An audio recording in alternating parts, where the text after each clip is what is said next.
Apa akun saya baru sempel loh teman-teman. Nanti rungkat lagi malah repot nggak bisa. Ya, Ayo diskusi santai ya. Ya, ya gini Bang intinya ya. gini aja. Kalau misalkan Gini prinsip aja. prinsip Bang saya apa? gini. Bang ABK. Kalau sampean tidak percaya, ya wis lah, bukalah room sampean. Iya. Sampean diskusi sampean gini kan, sama sesama Abang kalian. juga Abang juga mengklaimkan bahwasanya Balawi itu bukan zuriat Nabi kan. Itu oke, tidak masalah. Ya Dan udah. saya pun pribadi sama. Ya udah makanya kita Jadi, di sini nggak usah kita ada- live-nya tidak percaya. Sampean jangan naik. Sampean tuh harusnya Muhibin itu semakin giat buka di live TikTok. Kalian edukasi Muhibin kalian. Jangan sampai Muhibin kalian itu naik atau duduk di live-nya kita. Pasti tobat nanti. Nah, sampean buat Ya, ada gitu. di sana kayaknya. Ya, Bang Jadi, ABK ya. yo turun beliau, aduh, Pak Nggak, dia mau Bilawi. dia mau buka live. Kang Ali mau buka live dia. Iyalah, harusnya kayak gitulah. Jadi, Kami buka live, kalau ada kami narasi, buka live Bang, juga, gitu. Aku Usir tahu Pak kok. Alawi dari Nusantara, saya nggak setuju itu. Karena Pak Bilawi ini ladang jihad kita di akhir zaman. Itu sudah ketentuan dari Allah. Allah hantarkan jutaan Yahudi ke Nusantara. Sepakat Tengku, Itu yang kita sepakat, bantai betul. kelak. Aku Betul, nggak setuju ada narasi usir Pak Alawi di Nusantara, nggak setuju. Terus terang aja. Itu yang kita bantai kelak itu. Betul. Nggak Masalah- mungkin jutaan Muslim Indonesia ini ke Palestina merang Yahudi, nggak mungkin. Penuh itu Para Palestina. Habib Alawi ini Tengku sudah memprovokasi bangsa Indonesia, sudah memprovokasi antar suku. Itu tujuan kaum Ba'alawi ini di Indonesia itu kan seperti itu. Hadisnya kan jelas, mereka itu sembunyi di balik batu dan pohon asap. Batu nisan ketahuan mereka. Tinggal pohon asap mereka berlindung lagi nih. Itu hadis sahih loh itu. Udah nggak ada penafsiran lain selain penafsiran kuat seperti itu. Ada nggak penafsiran lebih kuat dari itu?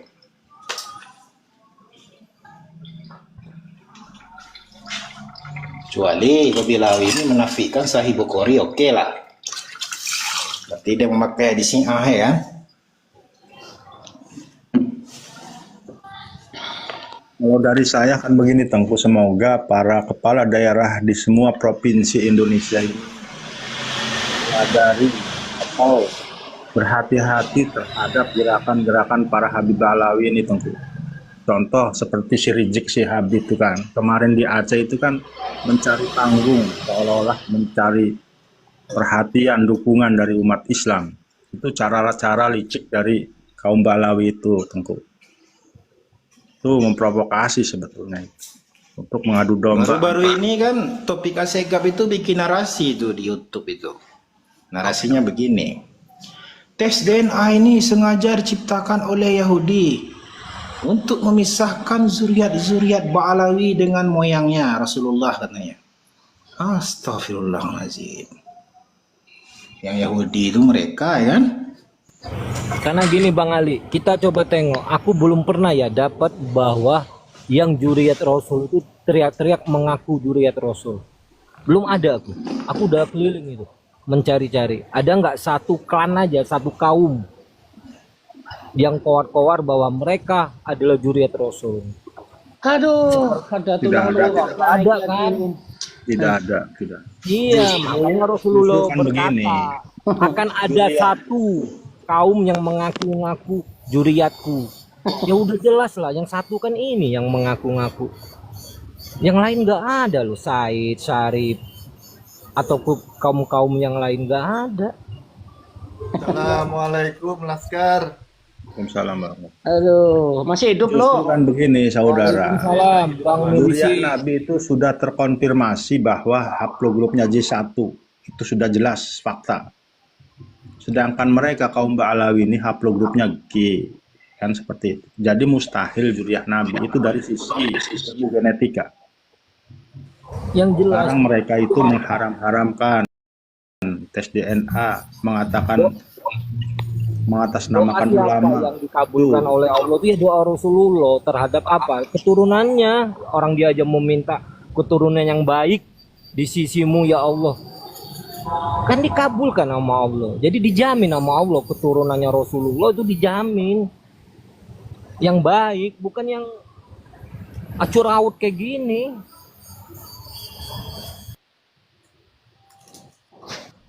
Oke, ini Bang mana nih? Saya Silakan. mau turun dulu, ini udah siang mau ngantar ke kondangan. Iya Bang Her. Mohon maaf lahir batin ya Bang. Izin follow Bang Hoer. Izin follow. Terus kita jaga Nusantara, jaga pribumi. Siap. Insya Allah Bang. Insya Allah Bang. Assalamualaikum Kang dari Sunda yuk. Iya Bang. Mohon maaf lahir batin ya. Sampurasun Kang yuk. Oke Bang Milisi, Langit silakan bernarasi. Temanya apa ini? Apa narasinya? Aduh, maaf Bang, tak turunin Bang ya. Bukan komal politik Bang.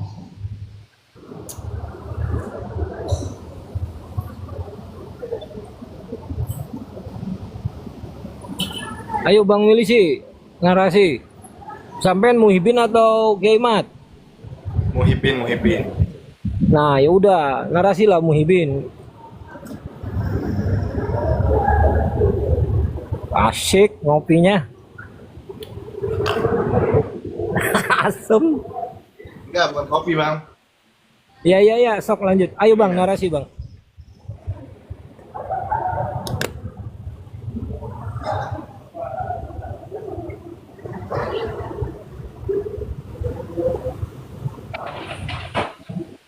Oke, Bang Simon, selamat datang. Silakan narasi Bang Simon. Assalamualaikum. Waalaikumsalam warahmatullahi wabarakatuh. Silakan Bang, bernarasi.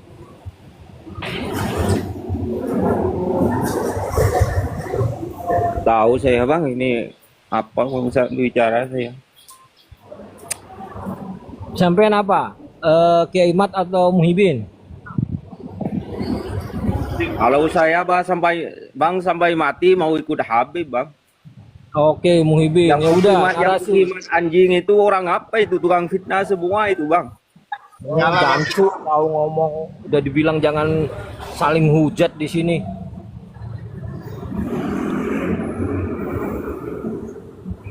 Ngomong nggak bisa, sok-sokan mau menghujat. Ilmu dulu baru sampai menghujat. Kalau ilmu sampean tinggi baru menghujat kami gitu. Bang Simon mendapatkan kapling surga. Oke, Bang Milisi. Silakan narasi nih.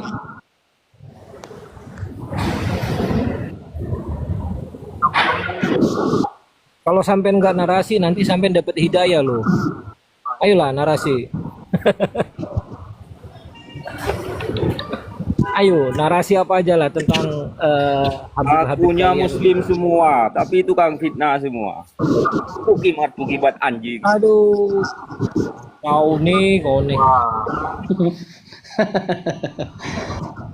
Rata-rata Muhibin itu Bang, wataknya seperti itu. Makanya aku bilang, aku tuh ya Bang Doleng dari kemarin loh, pengen 10% aja Muhibin yang punya ilmu gitu naik. 10% aja, nggak usah banyak-banyak. Ini yang naik 0,1 semua. Gimana mau bisa diskusi kita?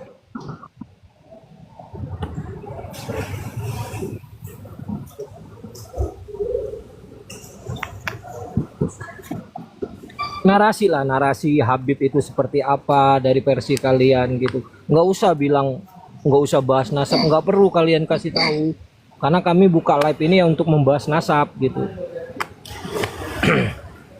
Jadi nggak usah ngasih ajaran lah ke kami. Kami tahu kok cara menghargai sesama makhluk itu gimana, yang seiman gimana, seiman tak searah gimana. Walah. Milisi, kau yang report ya? Ah, kurang ajar kamu. Nah dibilangin sampean aja suka naik-naikin. Tap-tap aja di bawah, tap-tap aja di bawah, biar nggak kena. Naikin yang berilmu aja lah.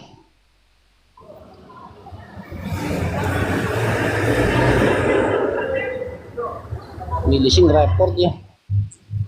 Repot ya, nggak apa-apa, yang penting sampean jangan keluar dulu dari ini, jangan keluar dari live.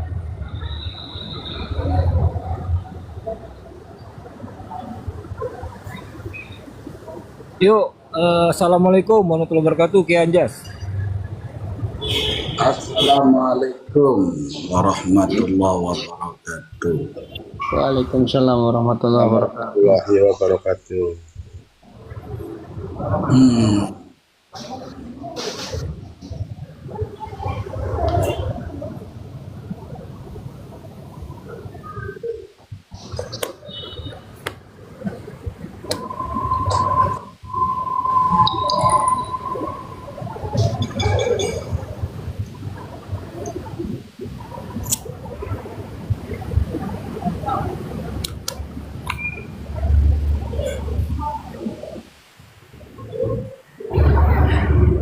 Oke, Bang Laskar Langitan yang bilang tadi pintar. Silakan Bang, narasi Bang. Itu Ki Anjas itu mau nyampein apa itu? Oh, Ki Anjas ya. Oke, oke, oke. Bentar ya Bang Laskar, abis Ki Anjas.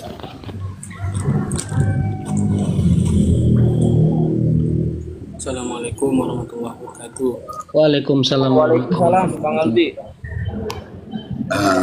ya, ini kitab namanya An-Nahrul Maurud ya, bahwa di sini disebutkan Abu Bakar bin Salim itu diberikan kekuasaan dan kerajaannya Allah Subhanahu wa Ta'ala diberikan kepada Abu Bakar bin Salim untuk mengatur alam semesta ini. Jadi di sini menyatakan wa qala li ya abdi. Berarti kalaulah Allah yang berkata, berarti firman, wahyu. Nah ini ditanggapi ini aja, silakan.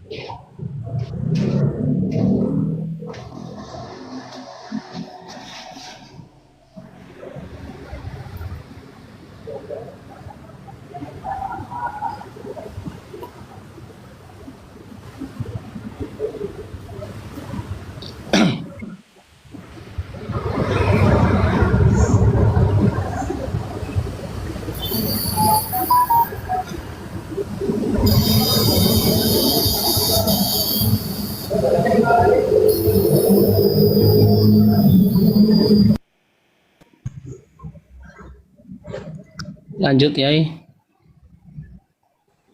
Ya, jadi artinya itu begini saudara. Di kitab An-Nahrul Maurud itu Syekh Abu Bakar bin Salim itu diberikan mandat untuk mengatur alam semesta. Jadi saya nggak pernah jumpai kecuali dalam kitabnya mereka ya. Dalam kitabnya mereka yang mengatur alam, memberikan kerajaannya Allah Subhanahu wa Ta'ala kepada mereka gitu. Dalam kitabnya mereka yang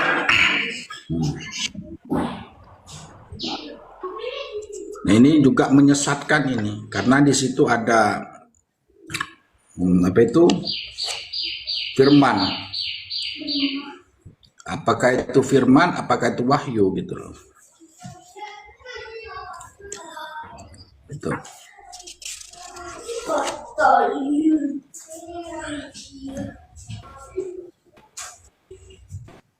Ya monggo didiskusikan itu. Karena iskalnya berat. Oke nih, Bang Lee. Silakan Bang Lee. Bang Lee. Terima kasih. Ya. Iya, yang itu kan pernah kita dengar ya, gitu kan kemarin maklum sedikit paham sedikit itu. Yang masalah apa? Memidamkan api neraka gitu ya. Bukan itu. Jadi Yang mana ini tuh? Allah berfirman kepada siapa? Abu Bakar bin Salim itu, sungguh Tuhanku telah menganugerahkan kepadaku untuk mengatur segala yang ada di alam semesta, baik tentang kehidupan maupun tentang kematian. Maka Allah telah berfirman padaku, wahai hambaku. Nah ini, qala li ya abdi ini. Maka Allah berfirman padaku, wahai hambaku, sesungguhnya kerajaanku adalah kerajaanmu, maka aturlah sesukamu. Maka aku melakukan apa yang pantas aku lakukan dan aku bersyukur pada Allah Subhanahu wa taala. Itu artinya tuh.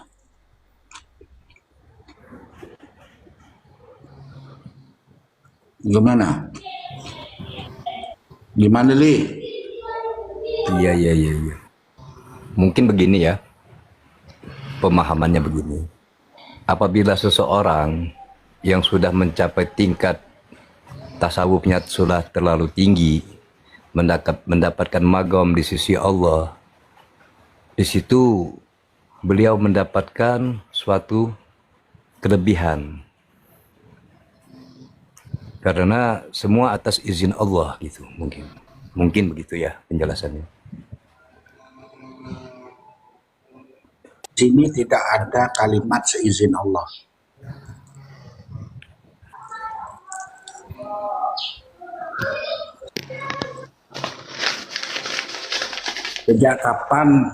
Sejak kapan makom tertingginya seseorang itu lalu kemudian kekuasaan Allah itu diberikan kepada orang itu? Sejak kapan?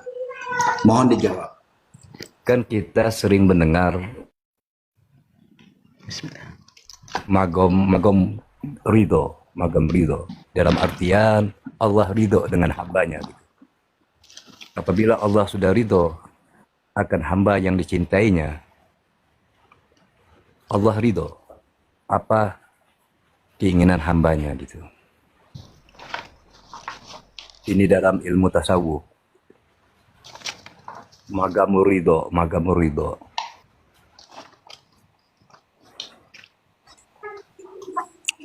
Makom ridho, makom apapun, apakah iya kekuasaan Allah itu diberikan pada orang yang makom ridho itu? Jawab. Atas izin Allah, Allah ridho. Atas izin Berarti Allah tidak ada yang fungsinya mustahil, Tuhan ya. apa? Fungsinya Tuhan apa? Allah mengatur segala-galanya. Nah, terus? Ya terserah Allah. Allah mau kasih magam kedudukan ridho sama seseorang yang diangkatnya menjadi kekasihnya, itu bisa terjadi ya. Mungkin kajiannya sebatas itu.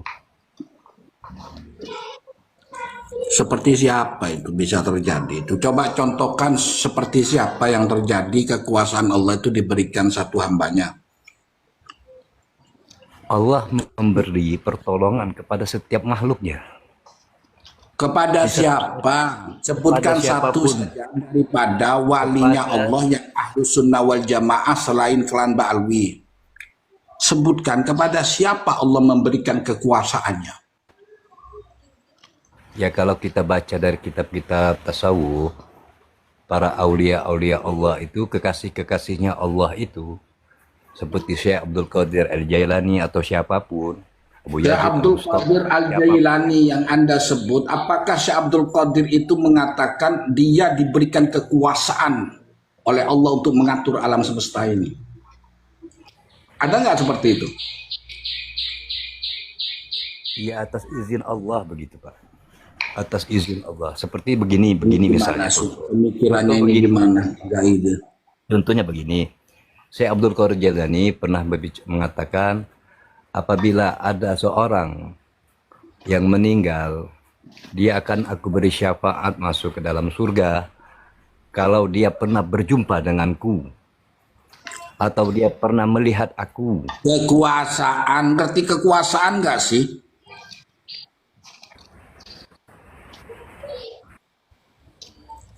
Masa konteks kekuasaan nggak ngerti? Iya, kekuasaan itu kan diberikan oleh Allah kepada hambanya, kepada wali-walinya. Bisa saja terjadi. Aduh, Mandat ini sesat kamu ini. Sesat.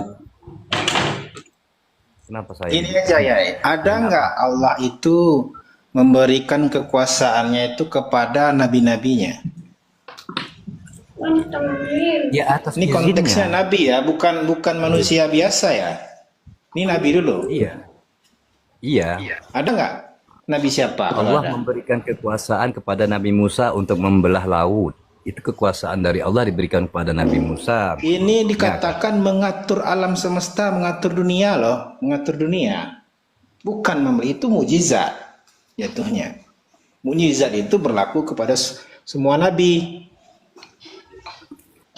Ayo, Nabi gimana, saja tidak pernah diberikan kekuasaan untuk mengatur alam semesta. Nabi loh itu.